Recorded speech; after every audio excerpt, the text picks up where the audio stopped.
বিল্লাহি মিনাশ শাইতানির রাজিম বিসমিল্লাহির রহমানির রহিম। আসসালামু আলাইকুম ওয়া রাহমাতুল্লাহ। কিছু ধারণা আপনাদের সামনে দেওয়ার চেষ্টা করব পয়েন্ট আকারে, শুধু বিষয়গুলো একটু মনে রাখবেন, পারা যাবে তো ইনশাআল্লাহ। নাম্বার 1,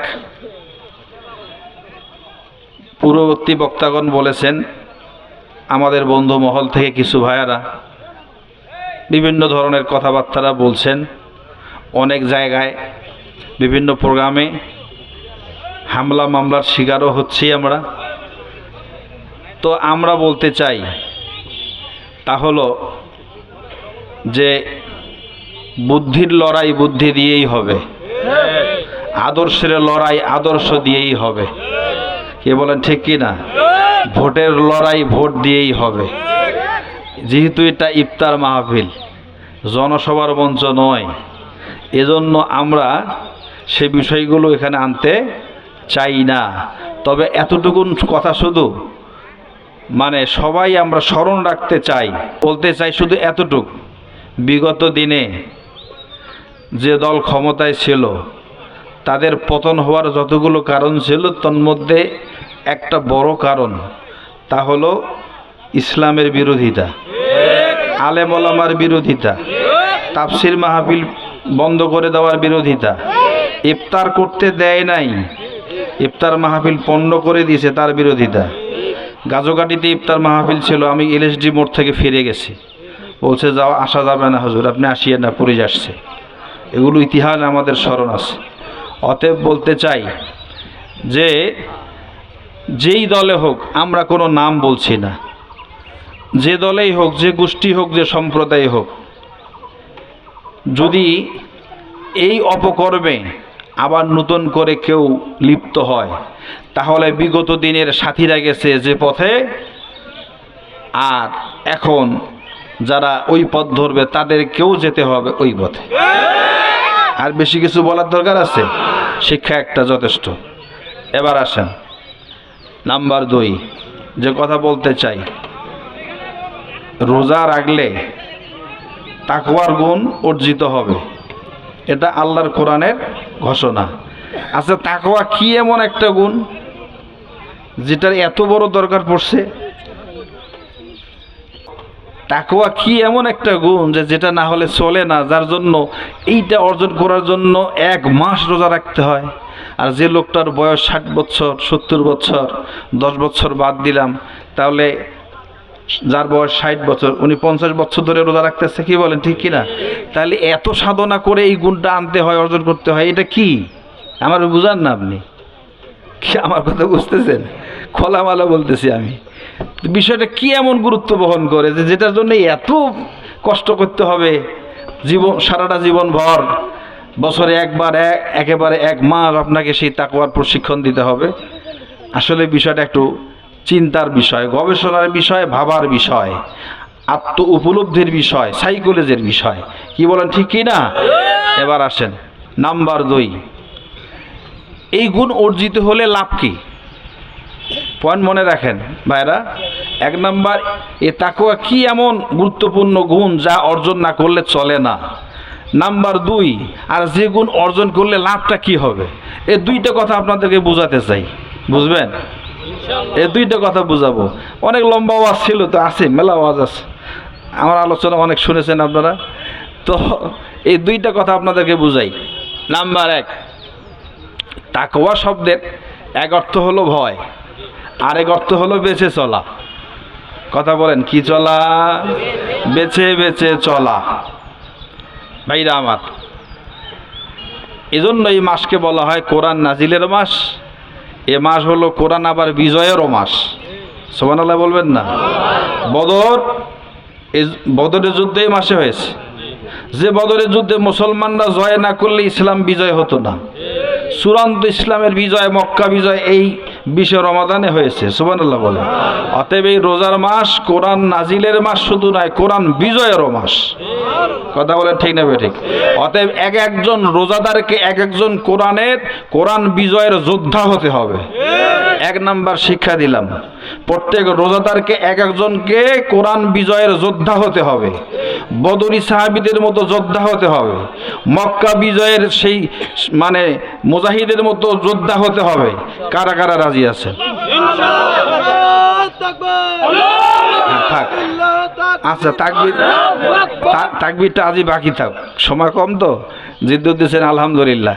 1 নাম্বার শিক্ষা দিছে, বুঝতে পেরেছেন আমার কথা? এবার আসেন, যে মানুষ রোজা রাখে কিন্তু কোরআন বিজয়ের আন্দোলন সাপোর্ট করে না, আর রোজাই হবে না। সোজা বাংলা হিসাব, যে লোক রোজা রাখে কিন্তু কোরআন বিজয়ের আন্দোলন কি করে না, বলতে হবে ভাই, সমর্থন করে না, সহযোগিতাও করে না, বরং উল্টো দিকে বিরোধিতা করে। আছে না এমন রোজাদার আপনাদের এলাকায়? ডানে বামে আশেপাশে আছে কি না?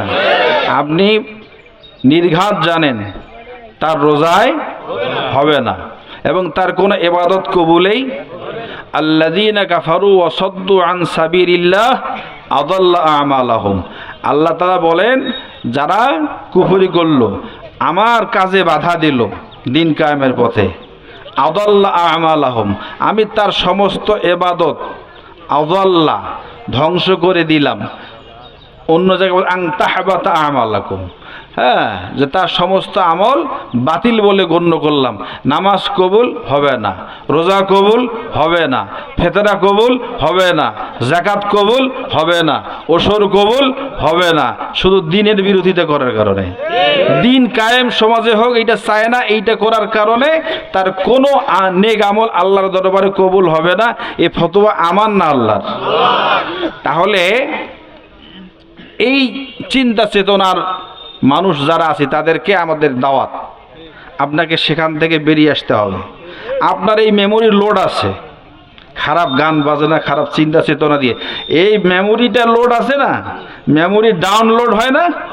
তো অনেকের মাথার এই মেমোরিটা মানে লোড আছে খারাপ আকীদা দিয়ে, দিন বিরোধী, ইসলাম বিরোধী আকীদা দিয়ে মেমোরি লোড আছে। আপনি রোজার মাস আসছে, এই মেমোরিটা ডাউন করেন, ডিলেট করেন, মেমোরিটা ডিলেট করে নতুন কিছু এখানে লোড দেন। সেটা হলো কোরআন বিজয়ের চিন্তা চেতনা এই মেমোরিতে লোড দেন। তাহলে আপনার এহকালও শান্তি হবে, পরকালও। আপনি কোরআনের সৈনিক হন, দিন কায়েমের সৈনিক হন, আল্লাহ আপনাকে খালিদ, খোবায়েব তাদের সাথে আপনার জান্নাত নসিব করবে ইনশাআল্লাহ। রাজি আছেন তো? আগামী দিনে যদি প্রয়োজন হয় রাজি আছি তো ইনশাআল্লাহ। আল্লাহ কবুল করুন। ভাইরা আমার, এবার আসেন, বলতেছিলাম তাকওয়া মানে বেছে বেছে চলা। তো এই বেছে বেছে চলা, এটার ব্যাখ্যা আপনাদেরকে কতভাবে দেই, তো সংক্ষেপে যেন দিতে পারি, আল্লাহ যেন তৌফিক দেন। ভাইরা আমার, বিষয়টা হচ্ছে আপনাদেরকে এই দৃষ্টিকোণে আমি বুঝাই, সেটা হচ্ছে এই তাকওয়া মানে যেহেতু ভয় এবং বেঁচে চলা, এই তাকওয়া একটা মহৎ গুণ। হ্যাঁ, এই বেঁচে চলা একটা মহৎ গুণ। যে মানুষটার ভিতরে বেঁচে চলার গুণ থাকবে, বেঁচে বেঁচে চলার যোগ্যতা থাকবে, সেটা কি ভালো করে বোঝেন। মানে আল্লাহ বলছেন, অমাই ইনতাত্তাকুল্লাহা ইয়াজআল লাকুম ফুরকানা, তোমরা যদি আমাকে ভয় করার নীতি অবলম্বন করো তাহলে আমি তোমাদের কলবে, অন্তরে ফুরকান দান করব। কি দান করবেন? ফুরকান শব্দের অর্থ হলো হক এবং বাতিলকে যাহা পার্থক্য করে দেয় তাকে কি বলে? ফুরকান। এটার আরো সহজ ব্যাখ্যা দেই, যার নাম হলো কোষ্ঠী পাথর। কি পাথর? এই কোষ্ঠী পাথর কার কাছে থাকে? সেখানে গেলে কোনটা খাঁটি সোনা কোনটা ভেজালিয়া সোনা এটা বোঝা যাবে। আল্লাহ বলছেন, তুমি যদি রোজা রাখো তাহলে তোমাকে ফুরকান দেব, যার অর্থ হলো বেঁচে চলার মতো একটা কোয়ালিটি, আত্মিক শক্তি, রুহানি শক্তি, যোগ্যতা, ইলমে মারেফাত, হ্যাঁ, এই গুণটা আমি তোমাকে দান করবো। সুবহানাল্লাহ। আর এই গুণটা থাকবার সুবাদে তুমি কি করতে পারবে যে কোনটা হক কোনটা না হক, কোনটা কোরআন হাদিসের পক্ষের দল আর কোনটা বিপক্ষের দল, কোনটা কোরআন হাদিসের পক্ষে আছে কোনটা বিপক্ষে আছে, কোনটা জায়েজ কোনটা না জায়েজ, কোনটা হালাল কোনটা হারাম, কোনটা ঠিক কোনটা বেঠিক, কোনটা ভালো কোনটা মন্দ, কোন লোকগুলো ভালো কোন লোকগুলো খারাপ, কারা দেশ চালালে দেশ ভালো চলবে, কারা চালালে দেশ খারাপ চলবে, আছে না নেই? এই চিন্তা বুঝার মতো আকল আল্লাহ আপনাকে আমাকে দিয়েছে কিনা? আল্লাহ তাআলা বলেন এই তাকওয়ার একটা গুণ হলো যে তুমি এই জিনিসগুলো পার্থক্য করতে পারবে। আর যদি বেঁচে চলার যোগ্যতা এই গুণ তোমার ভিতরে না থাকে, তাহলে দেখা যাবে যে এক প্যাকেট কেটু সিগারেট দিয়ে এক কাপ চা খাওয়াইয়া বলে হেইও ঠেলা মারো, এই দিক মেরে দেবে। কথা বলেন ঠিক না বেঠিক? কারণ তার ভিতরে মানুষত্ব নাই, আছে পশুত্ব।